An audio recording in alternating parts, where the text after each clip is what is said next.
some care to get her cunning schoolmasters to instruct her? Ay, marry am I, sir, and now 'tis plotted. I have it, Tranio. Master, for my hand, both our inventions meet and jump in one. Tell me thine first. You will be schoolmaster, and undertake the teaching of the maid. That's your device. It is. May it be done? Not possible. For who shall bear your part, and be in Padua here Vincentio's son, keep house, and ply his book, welcome his friends, visit his countrymen, and banquet them? Basta! Content thee, for I have it in full. We have not yet been seen in any house, nor can we be distinguished by our faces for man or master. Then it follows thus: thou shalt be master, Tranio, in my stead. Keep house and port and servants as I should. I will some other be, some Florentine, some Neapolitan, or meaner man of Pisa. 'Tis hatched, and shall be so. Tranio, at once uncase thee. Take my coloured hat and cloak. When Biondello comes, he waits on thee. But I will charm him first to keep his tongue. They exchange habits. So had you need. In brief, sir, sith it your pleasure is, and I am tied to be obedient. For so your father charged me at our parting, be serviceable to my son, quoth he, although I think 'twas in another sense. I am content to be Lucentio, because so well I love Lucentio. Tranio, be so, because Lucentio loves. And let me be a slave to achieve that maid whose sudden sight hath thralled my wounded eye. Here comes the rogue. Enter Biondello. Sirrah, where have you been? Where have I been? Nay, how now? Where are you? Master, has my fellow Tranio stolen your clothes, or you stolen his, or both? Pray, what's the news? Sirrah, come hither. 'Tis no time to jest, and therefore frame your manners to the time. Your fellow Tranio here, to save my life, puts my apparel and my countenance on, and I for my escape have put on his. For in a quarrel since I came ashore I killed a man, and fear I was descried. Wait you on him, I charge you, as becomes, while I make way from hence to save my life. You understand me? Ay, sir, ne'er a whit. And not a jot of Tranio in your mouth. Tranio is changed to Lucentio. The better for him. Would I were so too. So could I, faith, boy, to have the next wish after, that Lucentio indeed had Baptista's youngest daughter. But, sirrah, not for my sake, but your master's, I advise you use your manners discreetly in all kinds of companies. When I am alone, why, then I am Tranio, but in all places else your master Lucentio. Tranio, let's go. One more thing rests, that thyself execute, to make one among these wooers. If thou ask me why, sufficeth my reasons are both good and weighty. Exeunt. The presenters above speak. My lord, you nod. You do not mind the play. Yes, by Saint Anne, I do. A good matter, surely. Comes there any more of it? My lord, 'tis but begun.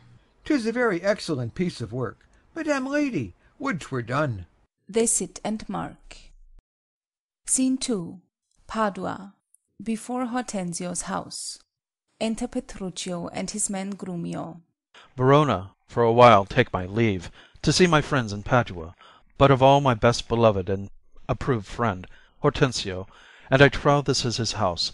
Here, sirrah Grumio, knock, I say. Knock, sir? Whom should I knock? Is there any man has rebused your worship? Villain, I say, knock me here soundly. Knock you here, sir? Why, sir, what am I, sir, that I should knock you here, sir? Villain, I say, knock me at this gate, and rap me well, or I'll knock your knave's pate. My master is grown quarrelsome. I should knock you first, and then I know after who comes by the worst. Will it not be? Faith, sirrah, and you'll not knock. I'll ring it. I'll try how you can sol fa and sing it. He rings Grumio by the ears. Help, masters, help! My master is mad. Now knock when I bid you, sirrah villain. Enter Hortensio. How now? What's the matter? My old friend Grumio, and my good friend Petruchio. How do you all at Verona? Signor Hortensio, come you to part the fray? Con tutto il cuore ben trovato, may I say. Alla nostra casa benvenuto. Molto onorato, signor mio Petruchio. Rise, Grumio, rise. We will compound this quarrel. Nay, 'tis no matter, sir, what he ledges in Latin, if this be not a lawful cause for me to leave his service. Look you, sir, he bid me knock him, and rap him soundly, sir. Well, was it fit for a servant to use his master so, being perhaps, for aught I see, 32 a pip out? Whom would to God I had well knocked at first, then had not Grumio come by the worst. A senseless villain!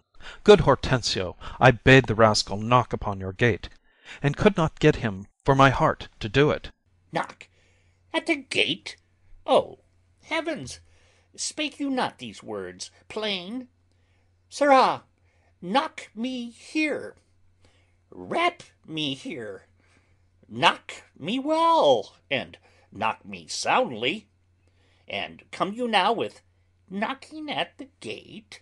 Sirrah, be gone, or talk not, I advise you. Petruchio, patience. I am Grumio's pledge. Why, this is a heavy chance twixt him and you, your ancient, trusty, pleasant servant Grumio. And tell me now, sweet friend, what happy gale blows you to Padua here from old Verona?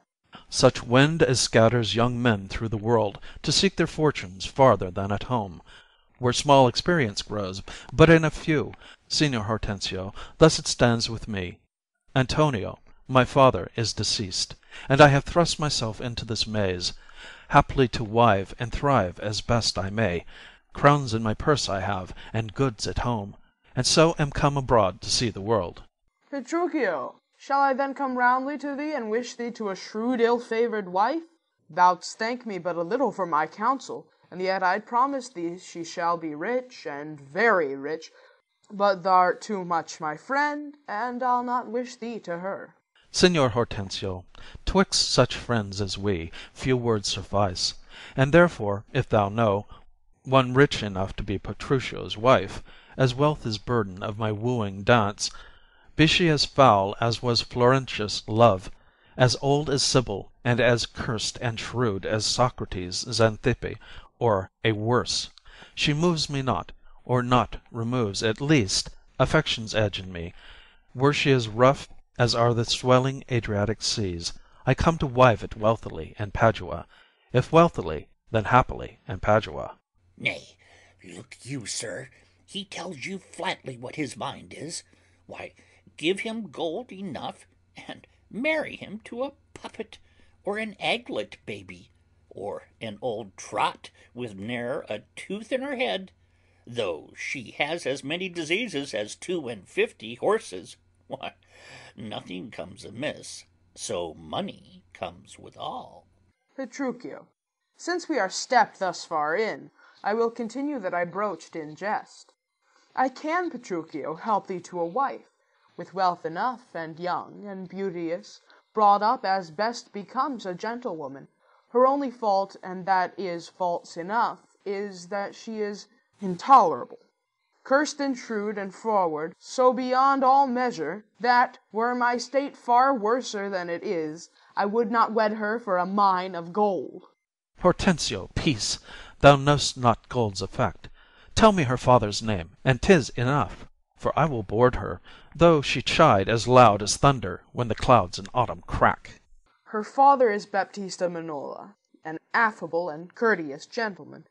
Her name is Katharina Minola, renowned in Padua for her scolding tongue. I know her father, though I know not her, and he knew my deceased father well. I will not sleep, Hortensio, till I see her, and therefore let me be thus bold with you, to give you over at this first encounter, unless you will accompany me thither. I pray you, sir, let him go while the humour lasts. O my word, and she knew him as well as I do.